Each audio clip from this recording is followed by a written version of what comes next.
to tonight's big breaking news from the Supreme Court.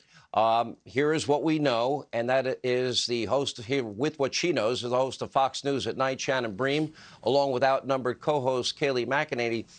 You know, Shannon, because it's Politico, they do have a degree of credibility, and I read through all of this, and it was breaking literally 10 minutes before we came on the air.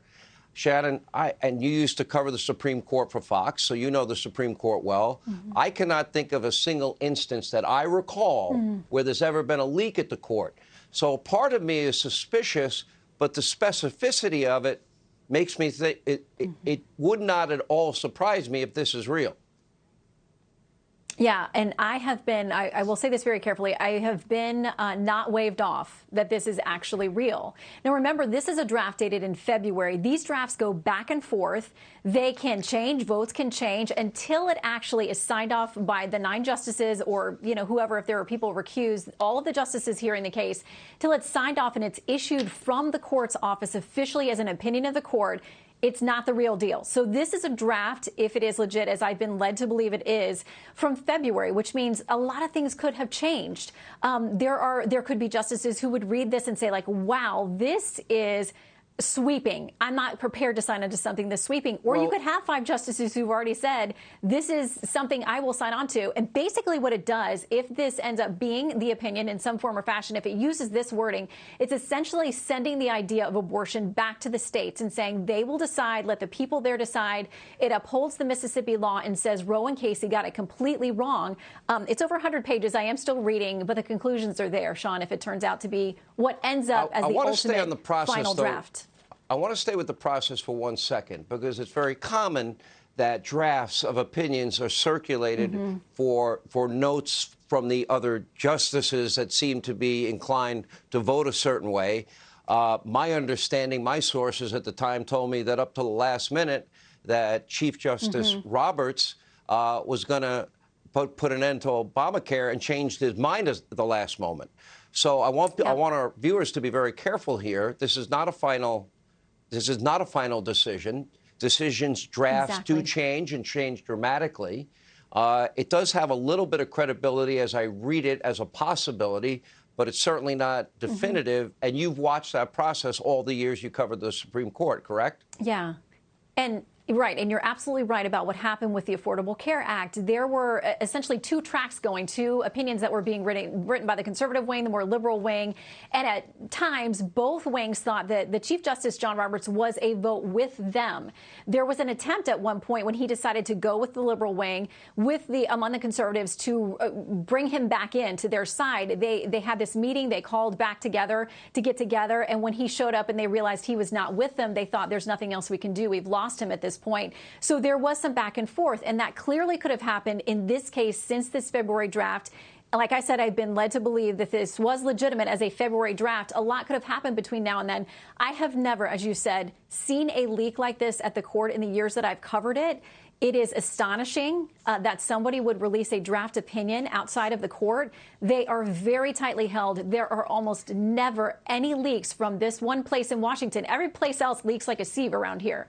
Not the court. And this is shocking, actually. Yeah.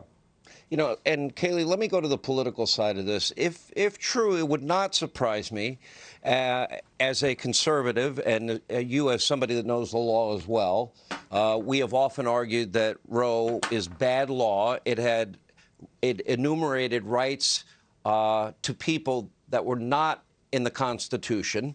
And it should be noted very, very clearly that if, in fact, it were to be true, and again, we're saying this very cautiously, this is on Politico tonight, and this is a pretty bombshell report.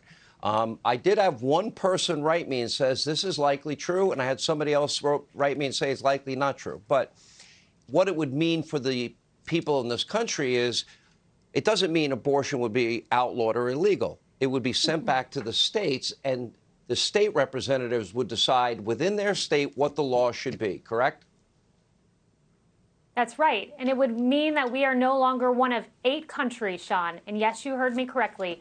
8 countries in the world that allow elective abortion after 20 weeks. You're exactly right. It'd go back to the states. A state like Texas or a state like Mississippi could, say after 15 weeks, no elective abortions, whereas a state like New York or New Jersey could take a different path.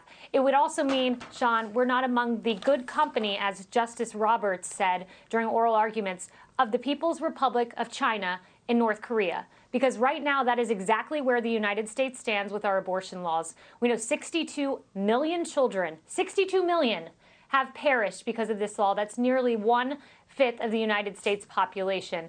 And you're exactly right to note that from the beginning, Sean, Roe was wrongly decided. Even Lawrence Tribe, a liberal jurist, said that this is a verbal smokescreen. That's what he called Roe, the substantive judgment of which was nowhere to be found. Ruth Bader Ginsburg, she thought that it was better left to the states. She was a critic of Roe, though she was a proponent of abortion rights generally. She thought the democratic process was the way. At least she made one or two comments intimating that this was bad law. This would put us on the side of life, would allow states like Mississippi and Texas to decide one way, states like New Jersey and New York to decide another. Put me down as very skeptical, Shannon, only because I've been doing this a long time. I have never seen anything like this ever leak from the U.S. Supreme Court, not a single time. The way it reads at points, it reads like it might be partly an opinion. At other points, I read it and I'm like, this doesn't read like a Supreme Court decision to me. And, having covered the court as extensively as you have, I'm curious if you feel the same way. If I had to say what the odds are, I would say I'm leaning heavily against. I do think we have to be, as you've told your viewers, very cautious about this. Again, I have not been waved off of this as being a legitimate draft at some point. Who knows how much? If it is legit, it may have changed in the weeks since it was written. There are flourishes and there are expressions in the way that this is written that sounds like Justice Alito to me and some of his other writings. So I think we have to take it with a grain of salt. And again, until it comes out officially from the court, this means nothing. Votes could change. And even if this is a legitimate draft, votes could have changed and this could be flipped the other way. We just don't know. But there are things in the writing that sound Alito-esque to me. Not that somebody couldn't, draft that of their own accord. But again, I've been led to believe that this was legit. Let me throw this to Kayleigh. Why would Politico run the risk of basically, let me run through the headline that they have here. Supreme Court has voted to overturn abortion rights, draft opinion shows. They're saying it definitively. I've never seen that in my life, and I'm skeptical. Well, sometimes the headline overstates what is actually in the rest of the article. I think this may be the case. To Shannon's point, Shannon says she has not been waived off the fact that this was a draft from February, which I think is absolutely the case. If they obtain this draft that's more than 100 pages, it likely was a legitimate draft. Whether that changes, we won't know, but I think it's too juicy of a story not to run with. I mean, how consequential this reporting is, Sean, if true. Never in the history of the Supreme Court, in modern history, to have an opinion like this leak. And it makes you wonder how it leaked. Was it a clerk that maybe disagreed with the opinion and took this unprecedented step to put public pressure on justices as they're still making their decisions?